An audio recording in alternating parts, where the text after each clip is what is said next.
कळवण तालुक्यातील नवी बेज येथे श्री रामप्रभूंच्या आगमनासाठी जोरदार तयारी करण्यात आली। प्रभू श्री रामप्रभूंची जन्मभूमी असलेल्या अयोध्येत प्रभू श्री रामांची प्राणप्रतिष्ठा सोहळ्याच्या अनुषंगाने संपूर्ण भारतभर गावोगावी प्रभू श्री रामांचा आगमन सोहळा पार पडला।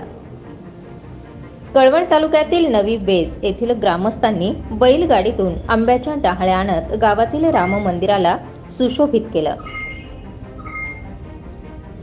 बेज येथील महिला वर्गाने आकर्षक अशा सडा रांगोळ्या घालून या मिरवणुकीचं स्वागत केलं।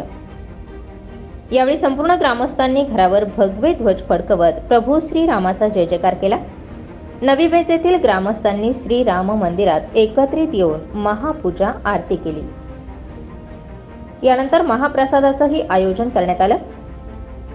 500 वर्षानंतर प्रभू श्री रामांचं आगमन अयोध्येत झाल्याने संपूर्ण भारतवासियांनी हा आनंद उत्सव गावोगावी एकत्रित येऊन साजरा केला।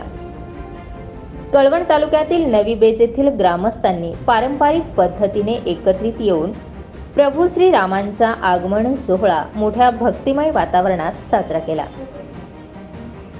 स्टार 24 फास्ट न्यूज साठी कळवण बेज प्रतिनिधी पंकज बच्छाव।